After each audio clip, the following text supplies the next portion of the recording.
C'était juste un vieil homme qui nettoyait son garage un matin d'hiver lorsqu'il trouva quelque chose enfoui sous le sol en béton. Cela ressemblait à une simple sphère métallique, froide, silencieuse, sans vie. Mais dès qu'il la toucha, le monde commença à changer. Le temps se défit, les souvenirs se déformèrent et la vie qu'il croyait enterrée depuis longtemps lui revint en mémoire, fragment par fragment, regret par regret. Ce n'est pas seulement l'histoire d'une machine, c'est une histoire de culpabilité, d'amour perdu et du courage qu'il faut pour se pardonner. Et peut-être, juste peut-être, c'est aussi votre histoire. Alors respirez profondément, car ce que vous allez entendre pourrait bien changer votre façon de voir les choses. Dehors, le vent soufflait doucement à travers les arbres fragiles et les flocons de neige, qui flottaient comme des murmures à travers les vitres fissurées du garage de Frank. À l'intérieur, l'air était lourd de poussière et de graisse, avec une légère odeur d'huile usagée et quelque chose de métallique qui persistait comme un souvenir. Une seule ampoule vacillait au-dessus de sa tête, projetant un cône de lumière jaune terne sur un établi encombré.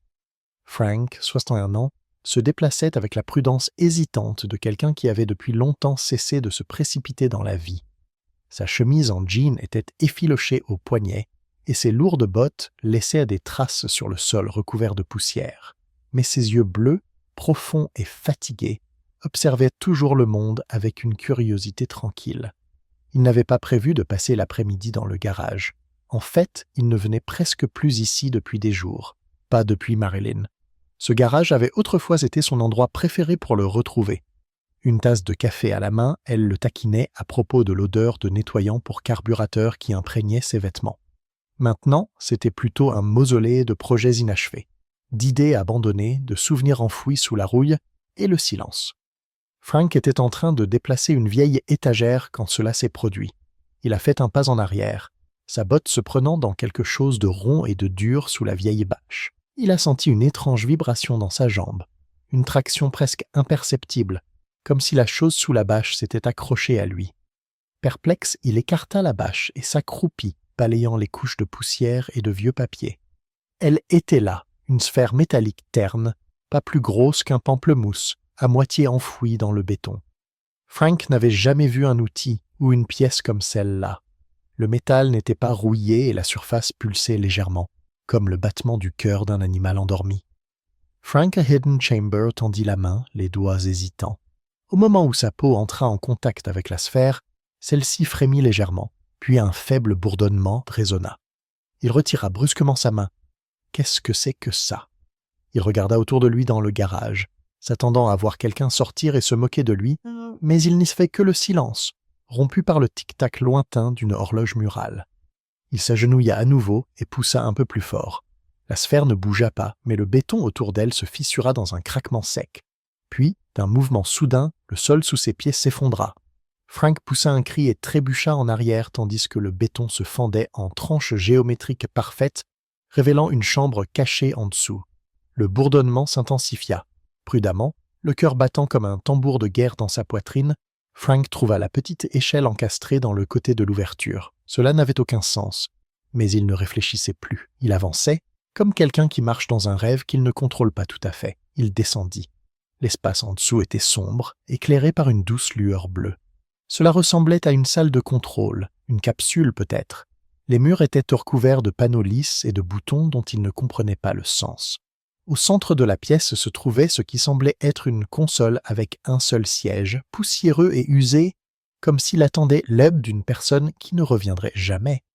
Frank ne croyait pas aux extraterrestres, aux technologies secrètes du gouvernement ou aux machines à remonter le temps. Il croyait aux bougies d'allumage, à la rouille, au bruit d'une clé qui s'enclenche. Et pourtant, il était là.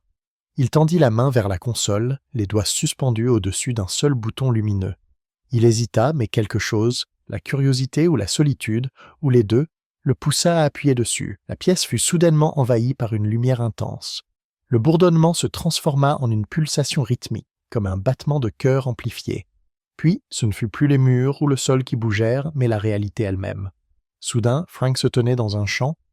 Non, il ne se tenait pas debout, il flottait. L'air était épais, le ciel était violet, et devant lui se trouvait un homme vêtu de vêtements modernes, en train de s'enfoncer dans une mare de boue noire. « Hé !» appela Frank. L'homme ne répondit pas. Il se débattit un instant, puis disparut simplement sous la surface. Il n'y eut ni cri, ni éclaboussure. Frank cligna des yeux, tituba en arrière, mais il n'y avait plus de sol sous ses pieds. La scène se dissipa comme de la fumée. Puis une autre apparut. Un petit garçon et son serpent. Au début, tout semblait innocent. Le garçon laissait le serpent s'enrouler autour de son bras. Mais soudain, sans crier gare, le serpent le mordit. Le garçon hurla et le serpent siffla, ses yeux brillant d'un éclat doré inquiétant. Frank reconnut ce visage, ce garçon, c'était lui. Ce serpent lui avait appartenu. « Sammy » murmura-t-il, stupéfait. Les scènes se succédèrent, un chien faisant ses besoins sur une pelouse, une Tesla s'écrasant contre un mur sans subir le moindre dommage, un tourbillon dans l'océan engloutissant un paquebot. Rien de tout cela n'avait de sens. Et pourtant, chacune de ces images semblait toucher Frank au plus profond de lui-même, remuant des souvenirs qu'il n'avait pas effleurés depuis des décennies.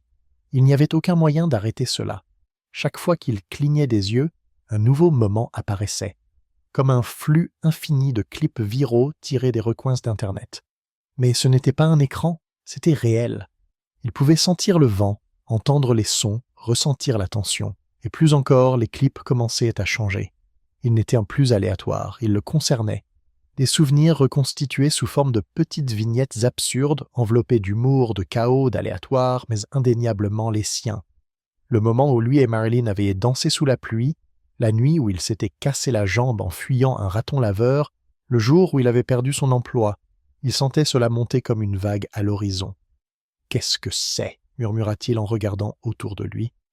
Personne ne répondit, seulement d'autres extraits, plus de bruit, plus de souvenirs déformés en parodies surréalistes. Un homme jonglant avec des bouteilles enflammées, le visage à moitié éclairé par des néons. Un accident de voiture ralenti dans un mouvement poétique. Un incendie dans une cuisine qui ressemblait à une exposition d'art. Puis, le silence, une dernière scène finale. Une femme debout sous la pluie, les cheveux blonds emmêlés, les yeux sombres, de colère et de chagrin. Ses lèvres bougeaient, mais aucun son ne sortait. Le cœur de Frank s'arrêta presque de battre. Marilyn, la dernière fois qu'il l'avait vue, elle était sortie du garage sous l'orage. Les clés à la main, trop en colère pour attendre, trop fière pour revenir. Il l'avait regardée partir, têtu, trop en colère lui-même pour l'appeler. Il s'avança vers l'image. Sa bouche bougea à nouveau, toujours aucun son. « Je suis désolé » murmura-t-il. L'image ne réagit pas. La pluie continuait de tomber. Puis la console réapparut, la lueur bleue pulsant. Frank était de retour dans la pièce, les genoux flageolants, le cœur battant à tout rompre. Il s'effondra sur la chaise. « Qu'est-ce que cet endroit ?» demanda-t-il à voix haute. Cette fois, la console répondit d'une voix lente et posée qui emplit la pièce, venant de nulle part et de partout à la fois. Souvenir, regret, évasion, choix. Frank ferma les yeux. Quoi que ce soit, ce n'était pas une machine. Ce n'était pas seulement de la technologie, c'était elle et quelque chose d'autre, quelque chose qui lui était destiné, et il venait à peine d'en effleurer la surface. Au début, Frank crut qu'il regardait le rêve de quelqu'un d'autre. Il se tenait dans un champ d'herbe orange sous un ciel aux couleurs changeantes. Le vert se fondait dans l'or, le violet se mêlait à l'argent. Le vent apportait une sensation qu'il ne pouvait nommer. Ce n'était pas effrayant, pas encore. C'était plutôt comme se trouver dans le fantasme d'un enfant. Sauf qu'il ne se contentait pas d'observer. Il était à l'intérieur. Une silhouette émergea de l'herbe. Un homme en smoking complet avançait en se dandinant tout en poussant une brouette remplie de balles de baseball. Derrière lui, une équipe d'hommes adultes rampait à quatre pattes, formant une chaîne humaine. Ils grognaient comme des bœufs, tirant l'homme vers l'avant. Frank cligna des yeux. Encore une nouvelle? Avant qu'il n'ait pu terminer, la scène s'évapora. Une nouvelle apparut. Il se retrouva soudain dans une ruelle urbaine, à côté d'un adolescent qui nettoyait des tambours avec un pistolet jouet vert fluo. Le rythme de la musique techno vibrait à travers le béton. Au-dessus d'eux, une machine à bulles projetait des sphères arc-en-ciel dans les airs. Un chat portant des lunettes de soleil était assis sur un scooter volant à proximité. Frank se tourna vers l'adolescent, bouche bée. Mais une fois de plus, le monde changea.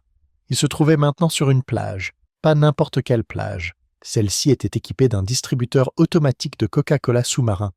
Un homme en combinaison de plongée inséra une pièce, récupéra une canette et l'ouvrit sous les vagues. Des bulles s'élevèrent en spirale comme des méduses dansantes. Frank rit. Il rit vraiment, car c'était tellement absurde. Ce devait être un rêve. La machine lui répondit. Il ne l'entendit pas, mais sentit la réponse dans l'air. Ce n'était pas un rêve.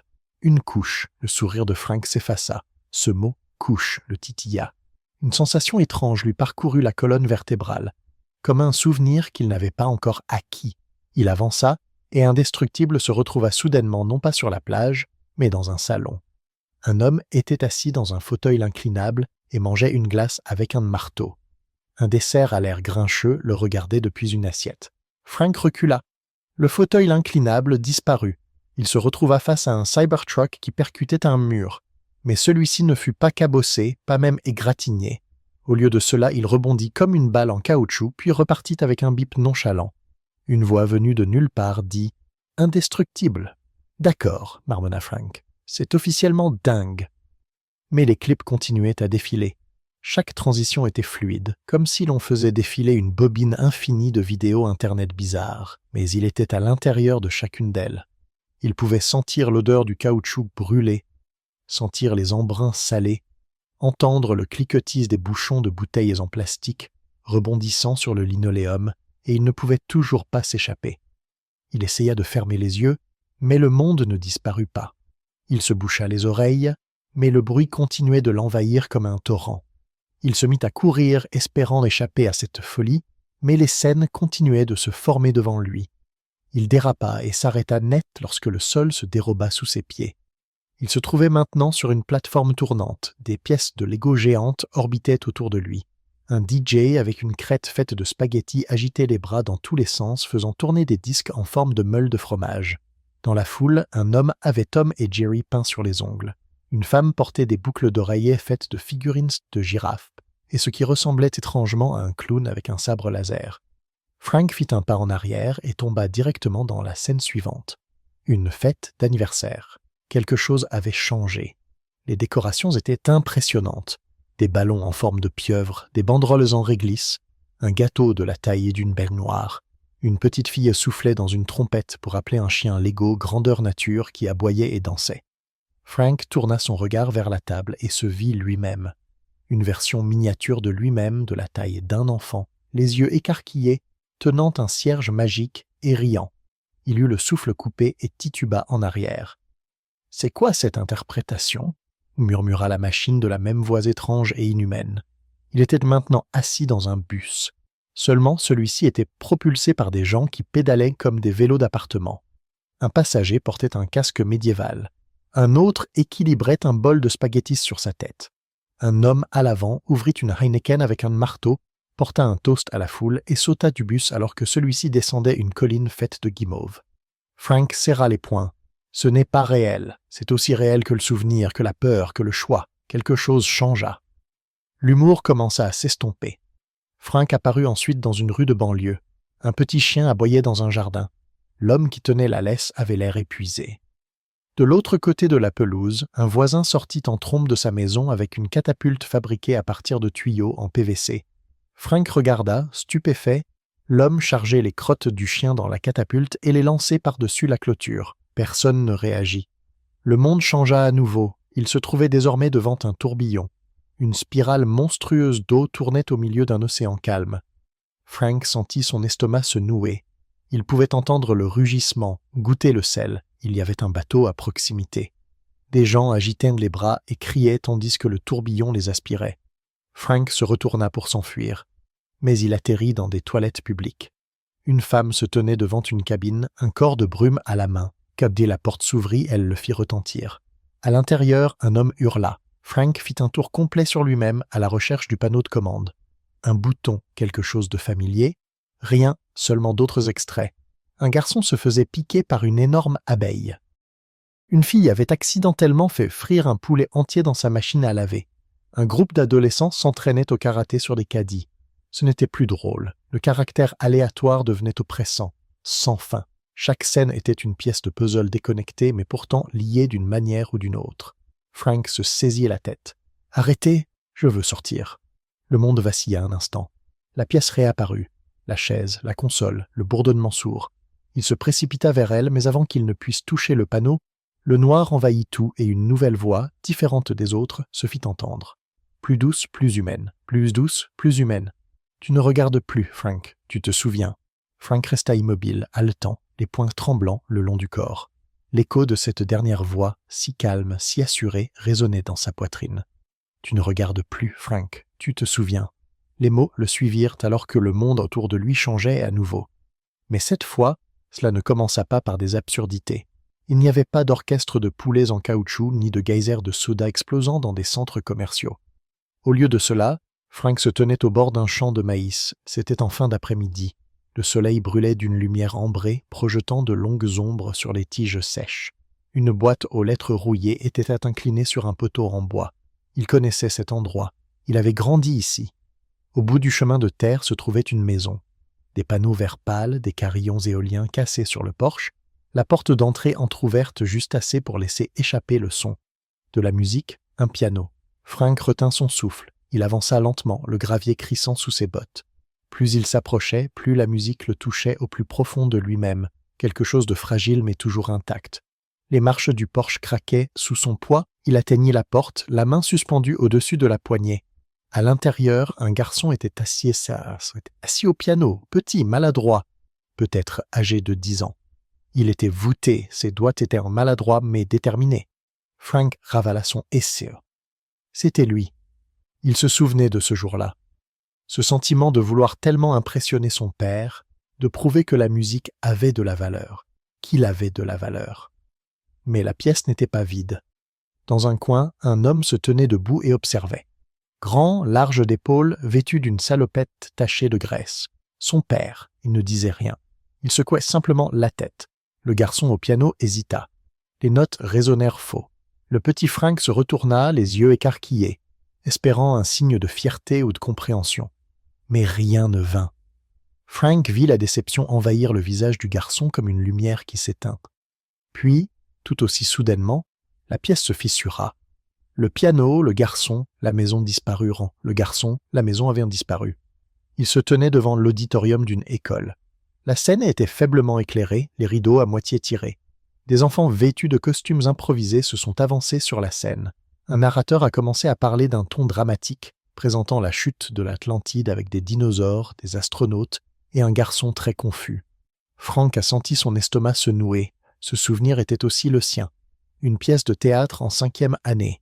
Il l'avait oublié depuis des années. Il s'est retourné et il était là. Un garçon avec un casque en carton et enveloppé dans une couverture argentée brillante, censé être un astronaute. Mais il ne bougeait pas. Les enfants dansaient et criaient autour de lui. Mais le jeune Frank restait figé, les yeux rivés sur la foule, paniqué. Il avait oublié son texte. Les rires du public n'étaient pas cruels, ils étaient doux, presque compatissants. Mais le garçon se sentait humilié, et Frank, qui observait maintenant en vieil homme, sentit la même chaleur lui monter à la nuque. La scène s'estompa une fois de plus. Il se retrouva dans une chambre d'hôpital. Des murs blancs stériles, des machines qui bipaient doucement.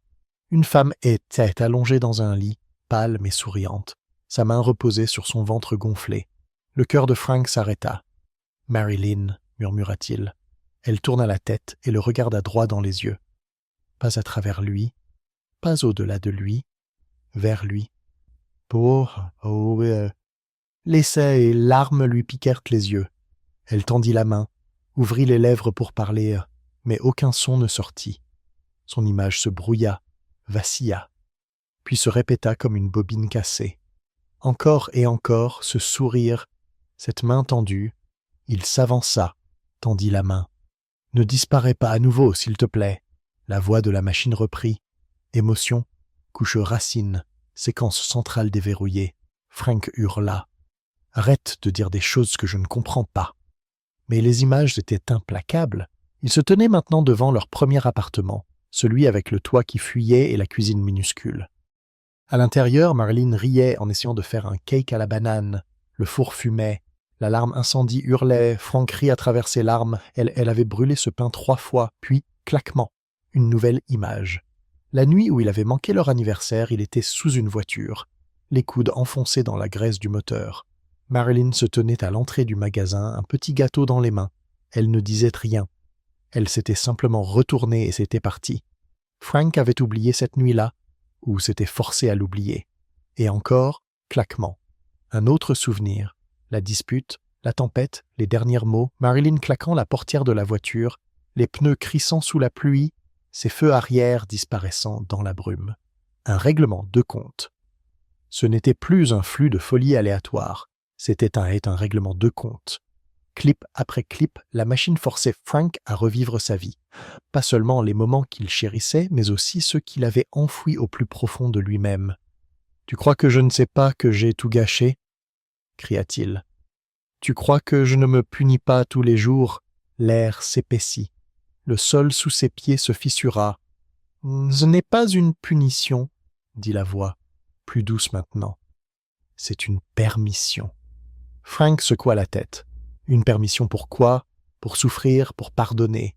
La séquence suivante apparut, et Frank se retrouva dans son garage, mais il faisait jour et il faisait chaud. Marilyn se tenait devant l'établi, tenant une clé à molette comme une épée, faisant semblant de se battre contre un ennemi invisible. Ils se souvenaient de cet après-midi de dimanche. Ils avaient passé l'après-midi à réparer une tondeuse à gazon qui n'avait jamais fonctionné. Mais ils avaient ri pendant des heures. Marilyn le regardait maintenant. Pas la caméra, pas la scène, mais lui. Le Frank plus âgé.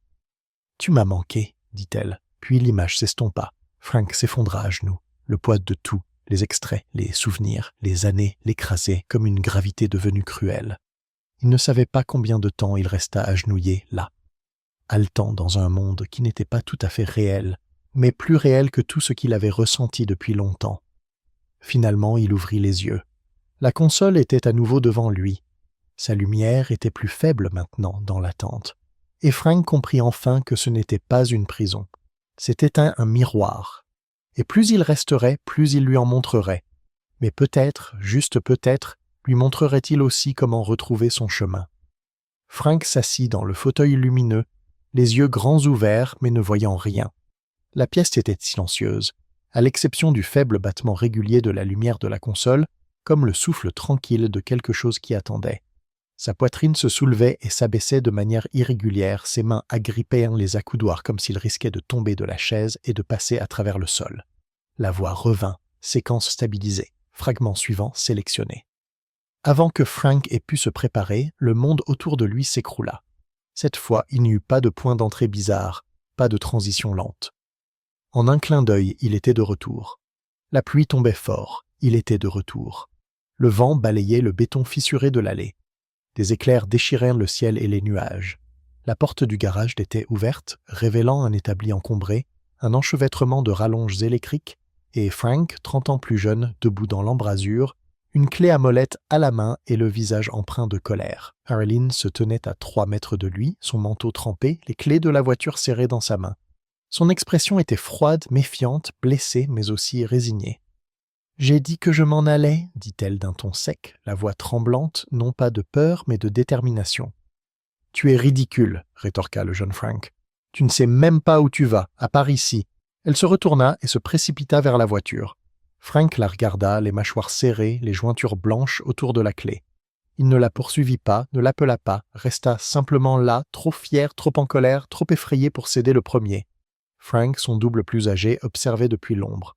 Paralysé, il retint son souffle en voyant le jeune homme laisser partir la femme qu'il aimait.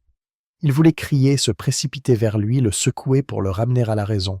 « Dis quelque chose, bon sang, » murmura-t-il entre ses dents. « Va la rattraper. » Mais il ne le fit pas. Le jeune Frank se détourna, retourna vers l'établi, vers ses outils, puis il y eut un crissement de pneus. Le moteur rugit, suivi du crissement aigu du caoutchouc mouillé sur le bitume. Un éclair rouge disparut dans la tempête. La scène se figea. Les gouttes de pluie restèrent suspendues dans les airs. Le ciel s'illumina d'un éclair tordu. Les lumières du garage clignotèrent puis s'éteignirent. Frank resta immobile, le cœur battant à tout rompre. Il se souvenait de ce qui s'était passé ensuite. L'appel téléphonique, l'hôpital, la voix calme du médecin, l'appel téléphonique répété, creux, les mots, accident, perte de conscience. Nous avons fait tout ce que nous pouvions. Frank ferma les yeux. Il ne voulait pas revoir cette scène. Mais la machine était impitoyable. L'image se dissipa, puis réapparut. Se tenait maintenant dans un couloir stérile. Les néons bourdonnaient au-dessus de sa tête. Les infirmières se déplaçaient comme des fantômes dans le brouillard. Au bout du couloir, il y avait une porte, la chambre 209. Il ne voulait pas s'en approcher, mais ses pieds l'y ont quand même conduit. Il a atteint la porte et l'a poussée. Marilyn était allongée dans le lit d'hôpital, la peau pâle, les cheveux collés à son front. Sa poitrine ne bougeait pas, ses doigts ne remuaient pas. Des machines l'entouraient, désormais silencieuses, débranchées. Et à son chevet, il était tête assis. Le jeune Frank immobile, brisé. Le Frank plus âgé entra dans la pièce. Il ne savait pas s'il était visible ici, si cette version de lui-même était réelle ou s'il était simplement en train d'observer, mais la douleur était bien réelle. Il s'approcha, respirant à peine. Sur la petite table à côté de sa main, il y avait un mot griffonné à la hâte, froissé. Il ne se souvenait pas l'avoir écrit, mais en lisant le message tremblant, il comprit que c'était Marilyn qui l'avait écrit. « J'avais juste besoin que tu me choisisses, une fois, juste une fois. » Frank sentit quelque chose se déchirer dans sa poitrine. Il trébucha en arrière comme si les mots l'avaient frappé. Il n'avait jamais vu cette note. Il ne savait pas qu'elle existait. Peut-être l'avait-il manquée. Peut-être était-elle tombée entre deux objets, enfouis dans le désordre. Ou peut-être, juste peut-être, que cette machine, cette séquence, lui montrait quelque chose de plus profond que la mémoire, quelque chose de plus vrai que la réalité. Il tomba à genoux à côté du lit. « Je suis désolé, murmura-t-il. Sa voix se brisa. « J'aurais dû t'arrêter, j'aurais dû te dire que j'avais tort. Les funérailles, que j'avais besoin de toi, plus que tout, que j'avais peur. » Théo, la chambre d'hôtel s'estompa. Il se retrouva dans une église. Des bancs vides, un cercueil à l'avant. Le cercueil était fermé, mais au lieu de personnes en deuil vêtues de noir, les sièges étaient occupés par des caricatures, des fragments du monde vidéo, un homme Lego aux bras fondus, un chien portant des lunettes de soleil, un orchestre de poulets en caoutchouc, les mêmes personnages que précédemment, assistant maintenant en silence aux funérailles de Marilyn. Frank se tenait à la tribune. Il n'avait pas préparé de discours. Il ne savait même pas pourquoi il était là, ce qui était réel. Tout ce qu'il savait, c'est que tous ces clips étranges et surréalistes, toutes ces blagues, tous ces moments bizarres, l'avaient conduit ici, à ce moment où il avait enfin admis la vérité. « J'ai continué à construire des choses, dit-il à voix haute, des machines, des moteurs, des outils, parce qu'ils étaient simples, prévisibles. Ils ne vous abandonnaient pas, le public du dessin animé ne réagit pas. Mais les gens, Marilyn, elle essaie de compliquer, difficile, et j'étais trop lâche pour faire face à ça. » Il descendit de l'estrade et s'approcha du cercueil. Il posa une main dessus. « Tu me manques tous les jours, et je ne te l'ai jamais dit. Je pensais que tu le savais, mais peut-être que le savoir ne suffit pas. Peut-être que l'amour doit être plus fort que le silence. » Le cercueil disparut. L'église s'effondra en étoiles. Frank flottait dans le vide. Seule la console restait, brillant faiblement, comme si elle attendait son choix. Les étoiles autour de lui scintillaient comme des braises mourantes. Frank planait dans le vide, sans peur, mais pas en paix non plus. Le silence était assourdissant. Ce n'était pas l'absence de son, mais le poids de tout ce qui avait été dit et de tout ce qu'il n'avait jamais dit. « Où dois-je aller maintenant ?» murmura-t-il. La console réapparut. Elle scintillait, plus translucide qu'auparavant, pulsant non pas avec des commandes, mais avec quelque chose d'autre. Invitation. Frank s'approcha. L'écran s'alluma. La séquence de réconciliation lancée. Il fronça les sourcils. Qu'est-ce que cela signifie ? Le monde bascula. Soudain, il se retrouva dans une pièce qui lui semblait familière mais étrange, comme une version mal dessinée de sa chambre d'enfant. Les proportions étaient en fausse, l'éclairage était trop haut même, les meubles étaient trop symétriques, tout semblait artificiel. Et assis sur le lit, c'était lui. Ni jeune ni vieux, d'âge moyen, usé, en colère, seul. Frank fit un pas en avant. L'autre version de lui-même ne leva pas les yeux. « Je sais qui tu es, » dit Frank doucement. L'homme sur le lit ne bougea pas. « Tous !» Et la version de moi juste après la mort de Marilyn. Quand j'ai arrêté de répondre au téléphone, quand je me suis désintéressé de tout sauf du garage, tu n'as toujours pas répondu.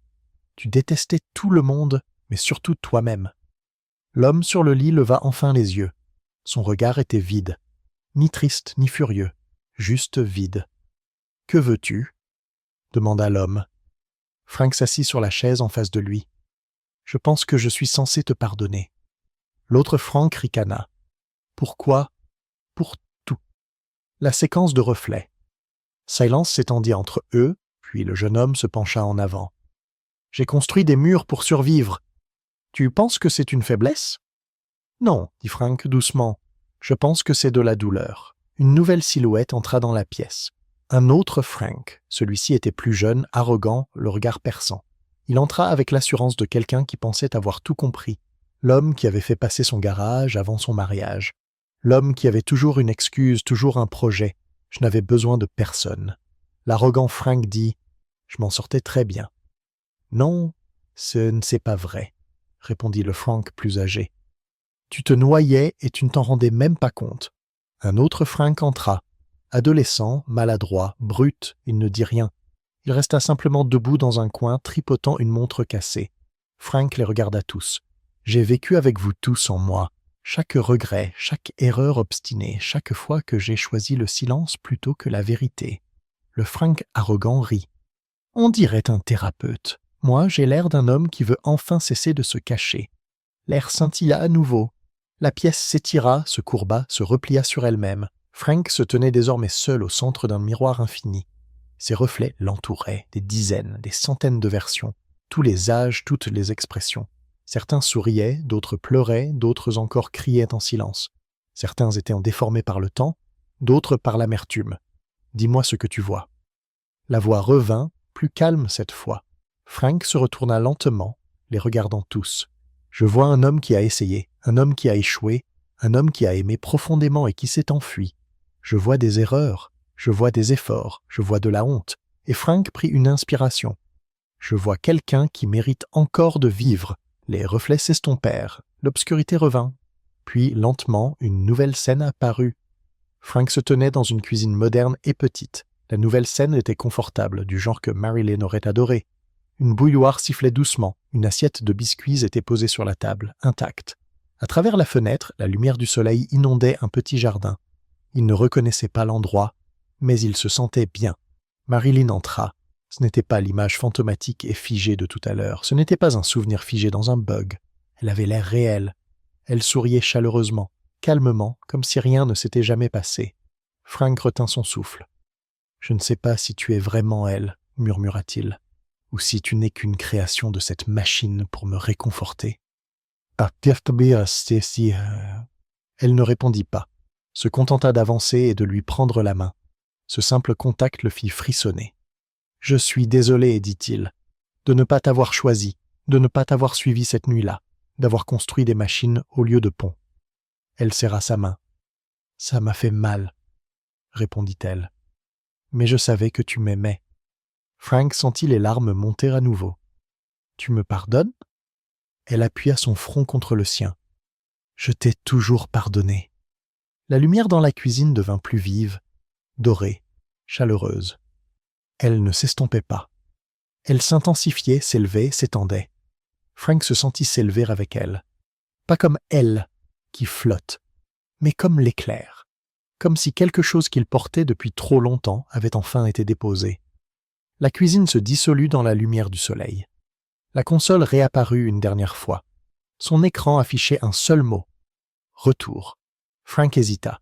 Le voyage l'avait changé, brisé, guéri, et il était maintenant temps de rentrer. Il appuya sur le bouton et le monde devint blanc. Frank se réveilla en sursaut, la lumière de la console s'éteignant rapidement, le sol sous ses pieds tremblant, comme si toute la structure de cette étrange réalité commençait à s'effondrer. Le silence qui avait suivi le mot « retour » était trompeur. Sous ce silence, un bourdonnement à basse fréquence commençait à s'amplifier, un grondement semblable à une avalanche se produisant à des kilomètres de là, mais se déplaçant rapidement. Il se leva, les jambes tremblantes, le cœur battant comme un tambour de guerre. Il avait la bouche sèche. L'air semblait chargé d'électricité, comme à l'intérieur d'un nuage d'orage. Tout autour de lui, la pièce éteinte en train de changer. Les panneaux métalliques se déformaient, les lumières clignotaient de manière irrégulière, les joints des murs rougeoyant pendant quelques instants, puis s'éteignaient. La console bourdonnait, des étincelles jaillissaient de ses bords. Frank tendit la main pour se stabiliser et vit son reflet sur un panneau de verre qui scintillait. Mais ce n'était pas seulement son reflet. Il le fixait, clignant des yeux de manière désynchronisée, les traits subtilement déformés. Les yeux étaient trop perçants, la mâchoire trop serrée, et le reflet de Frank prit la parole. « Tu crois que tu peux partir maintenant ?» La bouche de Frank s'assécha. Il ne répondit pas. Le reflet sortit, non pas à travers le verre, mais comme s'il sortait de ses pensées. Un deuxième Frank se tenait maintenant en face de lui. Cette version portait les mêmes vêtements, avait le même visage, Mais il y avait quelque chose de plus sombre, de plus froid. Ses yeux étaient d'acier. Sa voix était rugueuse. « Tu penses avoir guéri ? Tu as joliment emballé des décennies de culpabilité. Mais je connais la vérité. Tu n'es pas réel, dit Frank tout en reculant d'un pas. L'autre Frank rit amèrement. Oh, je suis bien réel. Je suis chaque pensée que tu as refoulée chaque fois que tu as détourné le regard au lieu de le poser sur toi-même. Je suis la version de toi qui est restée derrière quand tu as essayé d'aller de l'avant. » Les murs autour d'eux se mirent à vaciller à nouveau, passant d'une scène à l'autre. Mais ce n'étaient plus des vignettes surréalistes. C'étaient des souvenirs transformés en cauchemars. La nuit où Marilyn est partie, mais cette fois, Frank lui a crié dessus, ses mots dégoulinant de venin. Les funérailles, mais cette fois, au lieu des personnes en deuil, les sièges étaient occupés par Frank lui-même. Des dizaines de versions de lui-même regardaient le cercueil se fermer à l'unisson. La chambre d'hôpital, mais les machines avaient disparu. Et Frank était seul, parlant à personne, sa voix résonnant dans un monde vide et incolore. « Arrête !» dit Frank, les poings serrés. L'autre Frank s'approcha. « Tu ne peux pas t'en aller juste parce que tu as pleuré un peu et que tu t'es excusé d'avoir construit cet endroit, Frank. Cette machine à souvenirs déformés. Tu t'y es enfoncé couche après couche et maintenant tu veux faire croire que tu es une sorte de héros parce que tu en es sorti. » « Je ne savais pas construire ça, marmonna Frank, mais sa voix manquait de conviction. « Ah non ?» L'autre Frank sourit lentement et cruellement. « Peut-être pas avec tes mains, mais avec ton cœur, avec ton silence. Tu as alimenté cela avec chaque mot non dit, chaque porte que tu n'as pas ouverte. Chaque fois que tu t'es dit qu'il était trop tard, le monde a commencé à s'effondrer autour d'eux. Des fissures ont fendu le sol comme des éclairs. Des scènes se sont mélangées. Frank le jour de son mariage, Frank seul à son établi, Frank criant dans une tempête. Frank dormant sur le canapé tandis que Marilyn regardait par la fenêtre. « On t'a fait un cadeau ?» grogna le reflet. « Une chance de te souvenir de... Une chance de souffrir ? Mais ça ne veut pas dire que tu mérites le pardon. Je ne demande pas pardon, Frank, le dieu de Gampo. » Frank s'écria, soudain furieux. « J'essaie de m'améliorer. Trop tard. Il n'est jamais trop tard. » Le deuxième Frank se jeta sur lui. Pas avec ses poings, mais avec des mots. Des souvenirs brûlants. Une honte cuisante. Une tempête de scènes qui le frappaient comme des coupes de poing.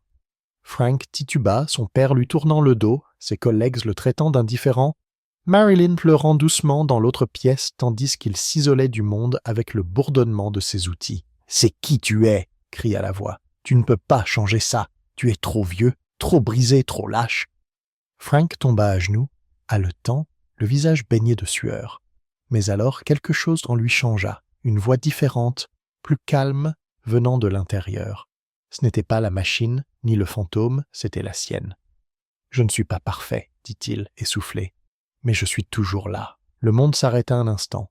Je ne peux pas effacer le passé, mais je peux vivre le reste de ma vie mieux que je ne l'ai vécu jusqu'à présent. L'autre Frank vacilla. « Tu as besoin de moi, grogna-t-il. Sans moi, tu vas sombrer. »« Non, dit Frank en se relevant. C'est sans toi que j'ai commencé. » Il tendit la main vers la console, non pas pour s'enfuir, mais pour réinitialiser, pour reprendre le contrôle. La machine vibrait sous sa main. Le deuxième Frank hurla, non pas de rage, mais de peur, tandis que la pièce s'illuminait d'une lumière blanche aveuglante, pure. Les ombres se dissipèrent, les scènes s'estompèrent, le bourdonnement s'intensifia, devint plus aigu jusqu'à se transformer en autre chose. Le silence, la paix. Et Frank se retrouva seul, entier, élu. Frank se tenait dans le silence lumineux, le souffle régulier. La tempête qui faisait rage en lui s'était dissipée comme une vague qui avait menacé de le noyer, mais qui l'avait finalement lavé. Autour de lui, la pièce ne vacillait plus et ne tournait plus dans le chaos. Elle était devenue immobile. Pas le silence inquiétant du déni, mais le calme qui suit une décision. Il regarda la console. Sa lueur autrefois inquiétante semblait désormais douce, voire chaleureuse, comme une vieille lanterne éclairant le chemin à suivre. J'en ai fini de me cacher. Les symboles à sa surface avaient changé. Plus d'avertissements, plus de commandes en boucle, juste un mot. Choisi. Il posa ses deux mains sur les bords de la console et se pencha. « J'en ai fini de me cacher, » murmura-t-il. Et la machine répondit, non pas par la voix cette fois, mais par un mouvement. La pièce se décolla comme du papier, des couches de souvenirs simulés se repliant pour révéler le squelette en dessous. le câblage, la structure, l'architecture de tout ce qu'il venait de vivre. Il vit les cadres des scènes, la programmation de la douleur et de la nostalgie, le réseau enchevêtré de regrets qui avait alimenté toute l'expérience. Le système ne lui demanda pas ce qu'il voulait. Il attendit simplement. Et Frank, après avoir dérivé si longtemps dans un flot de « et si » sut enfin, il tendit la main et toucha le panneau central. Il était étonnamment doux, presque organique. Un seul bouton palpait sous sa paume. Au moment où il appuyait dessus, le monde fut secoué, pas violemment, mais complètement. Les murs se fracturèrent en lumière, chaque clip, chaque souvenir, chaque scène surréaliste s'effondra en flux de données qui éclatèrent en particules scintillantes. Le champ, l'hôpital, les funérailles du clown, le garçon avec le serpent, tout avait disparu. À leur place, un espace sombre, vaste et immobile. Puis, doucement, une dernière scène commença à se former. Ce n'était ni un souvenir, ni un clip, mais une pièce simple, réelle. Le garage, son garage, celui du Nebraska, mais plus propre maintenant. La lumière du jour filtrait à travers la fenêtre. Des grains de poussière dansaient paresseusement dans les rayons du soleil matinal. L'ancien établi se trouvait à sa place habituelle. Les outils étaient rangés avec une intention discrètement. L'odeur de la graisse et du cèdre emplissait l'air réconfortante, apaisante, et Frank se tenait dans l'embrasure de la porte. Ce n'était pas une projection, ni un souvenir. C'était lui, éveillé, présent, réel. Il ne s'effondra pas, ne pleura pas. Il resta simplement là, debout, pendant un long moment, laissant la réalité de son retour imprégner ses os. C'était fini, mais ce n'était pas une fin, c'était un commencement. Il entra lentement dans la pièce, ses pas résonnant sur le sol en béton. Il toucha la surface de l'établi. Ses doigts laissèrent des traces nettes dans la poussière. Il se dirigea vers l'armoire, l'ouvrit et trouva quelque chose qu'il n'avait pas touché depuis des années. Un carnet relié en cuir, celui de Marilyn. À l'intérieur se trouvaient de vieux croquis, des idées, des petits projets qu'ils avaient faits ensemble. Construire un bac à fleurs, repeindre la cuisine, réparer la balancelle dans le jardin, des projets qu'il n'avait jamais réalisés. Il s'assit, ouvrit une page vierge, prit un crayon et se mit à écrire. Ce n'était pas une confession, ce n'était pas un manifeste dramatique. C'était une histoire, son histoire. Il ne cacha pas les aspects les plus sombres. Il ne passa pas sous silence les nuits remplies de silence, ni les matins remplis de colère. Il raconta tout, mais au cœur de cette histoire, il y avait de la lumière, de l'amour et un homme qui avait enfin retrouvé sa place. Les heures passèrent, le soleil traversa le ciel. Frank ne s'en rendit pas compte, il écrivait, tout simplement. À un moment donné, il alluma la vieille radio. Un jazz doux et discret se mit à jouer, le genre de musique que Marilyn écoutait quand ils cuisinaient ensemble. Il sourit. Il n'y eut ni feu d'artifice, ni applaudissements, juste le son apaisant de la guérison. Puis quelque chose de nouveau se produisit, un coup doux, hésitant. Frank leva les yeux, surpris. Il n'avait pas entendu de pas, il n'attendait personne. Il se leva, se dirigea vers la porte et l'ouvrit. Dehors se tenait un garçon âgé d'environ 12 ans, les cheveux en bataille, le regard nerveux. Il tendait une petite boîte en carton. « Désolé, dit le garçon, je crois que ça vous appartient, c'était dans notre jardin. » Frank baissa les yeux. La boîte était simple mais familière. Il la prit délicatement, l'ouvrit et découvrit à l'intérieur la sphère métallique qui avait tout déclenché. Elle ne pulsait plus, ne bourdonnait plus, elle était simplement là, inerte comme une relique, un souvenir. Il regarda le garçon et lui sourit. « Merci, petit. » Le garçon haussa les épaules. « Pas de problème. » Alors qu'il s'apprêtait à partir, Frank l'appela. « Hé, comment tu t'appelles ? » Qui... « Tu aimes les histoires, Ellie ?» Le garçon haussa à nouveau les épaules. « Ça dépend. » Frank acquiesça. « Le retour. »« Moi aussi. » Le garçon sourit et s'enfuit en courant. Frank rentra dans la maison, ferma la porte, et, la boîte dans une main et l'histoire dans l'autre, il reprit enfin pleinement vie. Les jours qui suivirent furent calmes, mais pas vides. Frank se réveillait avec le soleil presque tous les matins, non pas parce qu'il le devait, mais parce qu'il le voulait. Il y avait désormais une paix dans la routine, et non plus un engourdissement. Il préparait le café, balayait le sol du garage, réorganisait ses outils, simplement parce que cela lui faisait du bien de remettre de l'ordre. Parfois, il s'asseyait simplement sur le perron, une tasse à la main, et regardait la rue. Les mêmes voisins promenaient leurs chiens. Le même camion postal passait, mais quelque chose en lui avait changé, et tout lui semblait différent.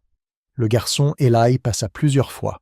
Au début, il prétextait Mon ballon de foot est roulé sous ta voiture. » Mais finalement, Frank ne le repoussait pas, il se contentait de s'asseoir et de discuter.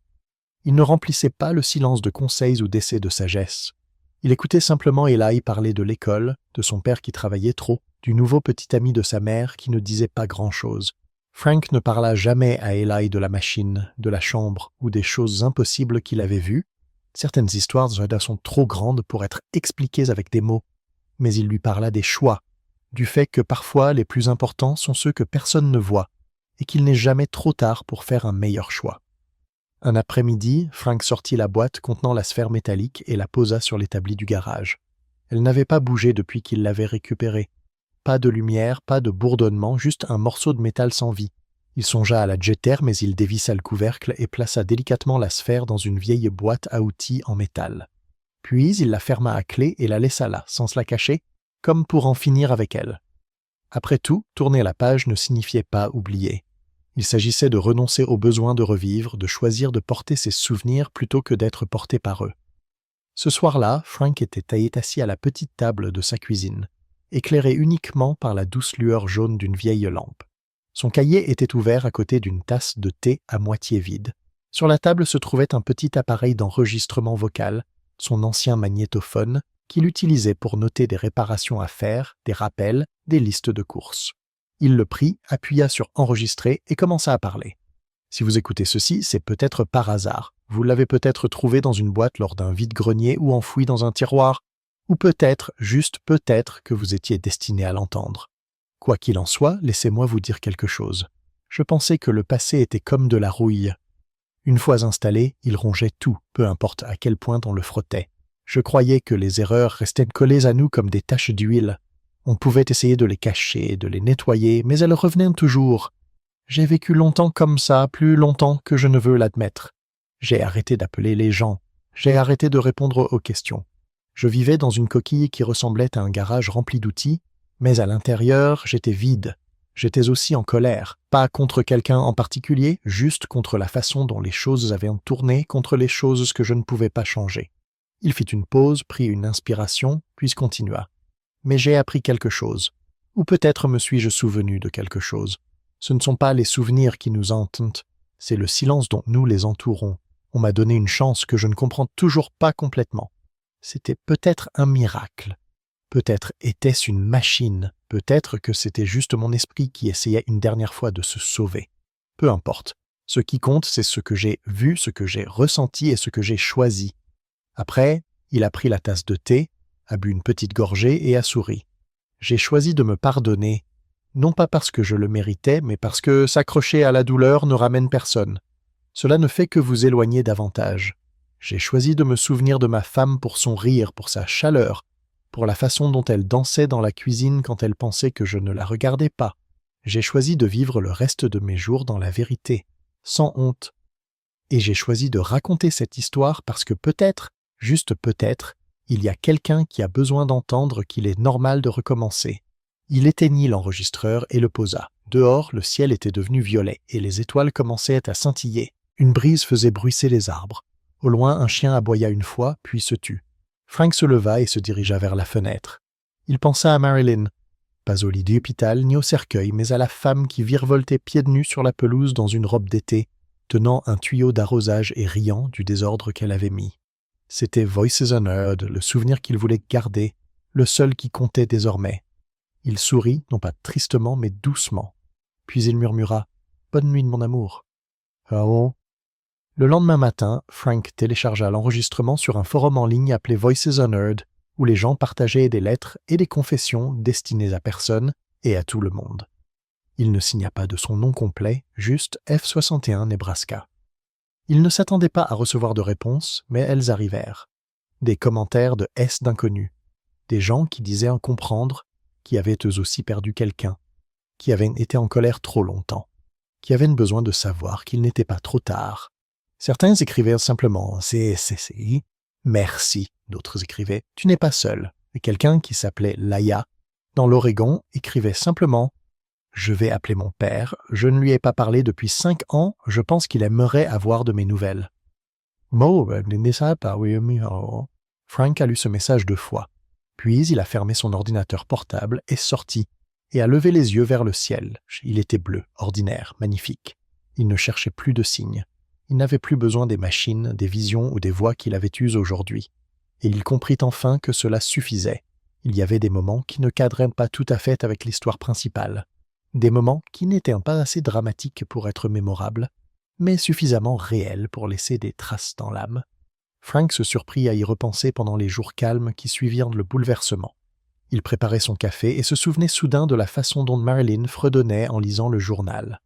Elle ne lisait jamais les gros titres, seulement les bandes dessinées et les horoscopes.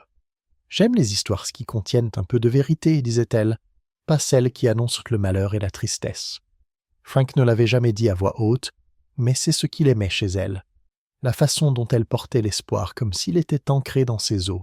Un après-midi, en rangeant un tiroir dans le garage, Frank trouva une liste de courses écrite de sa main, déjà défraîchie. Rien d'important, juste du pain, des œufs, de la cannelle. Mais il la regarda pendant plusieurs minutes, les boucles des lettres, le petit cœur qu'elle avait dessiné au-dessus du mot « cannelle ». Ce n'étaient pas les mots, c'était la présence, la preuve d'une vie ordinaire. Il la garda, la glissa entre les pages de son cahier, juste à côté de l'histoire qu'il avait écrite. Plus tard dans la semaine, Eli revint, cette fois avec une chaîne de vélo cassée. Frank ne la répara pas tout de suite. Il tendit plutôt une clé à molette au garçon. « Je vais te guider, » dit-il, « mais c'est toi qui vas la réparer. » Eli eut l'air dubitatif, mais suivit les instructions. Cela prit plus de temps que prévu. Il y eut des gémissements et des doigts pincés. Mais lorsque la chaîne s'enclencha enfin et que les pédales tournèrent, le visage d'Eli s'illumina. « J'ai réussi, » dit-il, mi-amusé, mi-incrédule. « Bien sûr que oui, » acquiesça Frank. « Maintenant, souviens-toi de ce sentiment. » Alors que le garçon s'éloignait à vélo, Frank s'appuya contre le cadre de la porte et réfléchit à l'héritage. Pas dans le sens grandiose et sculptural, mais dans le sens où quelqu'un vous apprend à tenir un outil, à écouter, à pardonner. C'était aussi ça, l'héritage. Ce soir-là, Frank sortit un vieil album photo poussiéreux du grenier. Il ne l'avait pas ouvert depuis des années. Les pages collaient un peu, mais elles étaient toutes là. Une photo de mariage, lui dans un costume trop grand pour lui. Marilyn rayonnante, dans une robe blanc cassée, tenant des fleurs sauvages. Une autre photo avait été prise lors d'un voyage en camping dans les Rocheuses. Ils s'étaient perdus ce week-end-là, avaient discuté pendant 2 heures, puis avaient ri sous les étoiles en mangeant des marshmallows brûlés et du café froid. Il passa son doigt sur le bord d'une photo, un cliché flou de Marilyn tenant une tarte fraîchement sortie du four avec un sourire triomphant. La croûte était irrégulière, la cuisine derrière elle était en désordre. C'était parfait. Il comprit alors quelque chose. Les meilleurs moments de sa vie avaient toujours été chaotiques, improvisés, réels. La machine lui avait montré des souvenirs enveloppés de surréalisme, filtrés à travers des couches de culpabilité et de fantaisie, mais les vrais souvenirs, ceux qui n'étaient pas touchés par la peur ou le regret, étaient plus calmes et plus puissants. Il comprenait maintenant qu'il n'avait pas construit la machine pour revivre le passé, il l'avait construite pour éviter d'y faire face, pour se distraire avec des spectacles, parce que la vérité, dans sa simplicité l'avait terrifié. Un soir, alors qu'il se promenait dans un parc du quartier, il vit un couple sur un banc en train de partager un sandwich. Rien de romantique, juste 2 personnes qui passaient le temps, et il ressentit à nouveau cette douleur dans sa poitrine. Pas pour ce qu'il avait perdu, mais pour le temps qu'il avait attendu avant de revivre. Il s'assit sur un autre banc et regarda le monde passer. Des joggeurs, des adolescents avec des écouteurs, un vieil homme promenant un petit chien enthousiaste. Frank sourit. La vie était partout, et cette fois, il la remarquait. Dans les semaines qui suivirent, Frank commença à faire du bénévolat dans un centre communautaire local. Pas parce qu'il le devait, mais simplement parce qu'il le pouvait.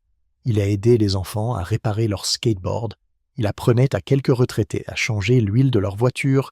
Il offrait des conseils discrets lors des dimanches tranquilles et du silence quand c'était ce qu'on lui demandait. Les gens ne lui posaient pas de questions sur son passé. Il n'en parlait pas non plus. Mais parfois, autour d'un café ou en serrant d'un boulon, il racontait une petite anecdote. Pas sur la machine, mais sur Marilyn, sur les choses qu'ils avaient construites ensemble, perdues, et dont ils se souvenaient. Et les gens l'écoutaient, pas par politesse, mais parce que les histoires ont le pouvoir d'ouvrir des portes. Une femme, Linda, une veuve d'une 60aine d'années, apporta la radio cassée de son petit-fils. Une fois la réparation terminée, ils discutèrent pendant 1 heure du deuil, des hommes têtus, et du fait que parfois la guérison vient d'endroits inattendus. Frank rentra chez lui ce soir-là avec un sentiment de plénitude. Il n'était pas réparé, il n'était pas rajeuni, mais il était comblé. Cela lui suffisait. Un dimanche tranquille, Frank s'assit avec une pile de lettres qu'il n'avait jamais postées. Certaines étaient adressées à Marilyn, d'autres à des amis dont il s'était éloigné. Il ne les envoya pas. Il n'en avait pas besoin. Les écrire lui avait permis de se libérer. Mais il posta une lettre à son frère. Ils ne s'étaient pas parlé depuis près de 10 ans. Ce n'était pas par colère, mais simplement à cause du temps et de la distance. La réponse arriva 2 semaines plus tard. Elle était simple. « Tu m'as manqué. Viens me rendre visite. » Frank lut ces mots 3 fois, chaque fois avec un sentiment grandissant d'étrangeté, de joie. Il comprit alors que la rédemption n'était pas une ligne d'arrivée. C'était un chemin tranquille, à parcourir à petits pas, les mains tendues, pas les poings serrés. Dans un dernier geste, Frank retourna à l'endroit où il avait vu la machine pour la première fois dans le garage. Il resta là, seul, à regarder l'espace vide où elle se trouvait autrefois. Il n'avait pas besoin de la reconstruire. Il n'avait pas besoin de la détruire. Il l'acceptait simplement. Puis il posa autre chose à sa place. Un petit tabouret en bois sculpté à la main sur lequel reposait un cahier. À l'intérieur du cahier, un message. « Si tu lis ceci, c'est peut-être que tu cherches quelque chose toi aussi. Je n'ai pas toutes les réponses, mais je sais une chose. C'est normal de souffrir. C'est normal d'être perdu. Ce qui compte, c'est ce que tu choisis de faire ensuite, pas ce qui s'est passé hier. Pas demain, mais maintenant. » Il a laissé le tabouret et le cahier là, non pas en souvenir, mais comme point de départ pour celui qui viendrait après lui. Ce soir-là, il s'est assis une fois de plus à la table de la cuisine. Dehors, les étoiles scintillaient sans urgence. Frank a bu une gorgée de thé et a regardé la chaise vide en face de lui. Puis il a parlé doucement et avec assurance. « Je vais bien maintenant, a-t-il dit, et je pense que tu serais fier de moi. » Le silence lui répondit, pas avec des mots, mais avec la paix, celle que l'on ne trouve qu'après avoir traversé le feu et choisi de continuer à avancer malgré tout. Parfois, la guérison ne vient pas de la réparation de ce qui est brisé, mais de l'apprentissage de vivre en douceur avec les fissures. Peut-être avez-vous perdu quelqu'un, peut-être avez-vous commis des erreurs que vous aimeriez pouvoir effacer, ou peut-être aviez-vous simplement besoin d'entendre qu'il n'est pas trop tard pour recommencer. Si cette histoire vous touche, j'aimerais le savoir. Laissez un commentaire ci-dessous. Partagez un moment que vous n'avez jamais oublié ou dites-nous simplement quelle partie du parcours de Frank vous a le plus touché. Et si des histoires comme celle-ci vous parlent, n'oubliez pas d'aimer, de vous abonner et d'activer la cloche pour ne pas manquer la prochaine. Parce qu'ici, nous ne faisons pas que raconter des histoires.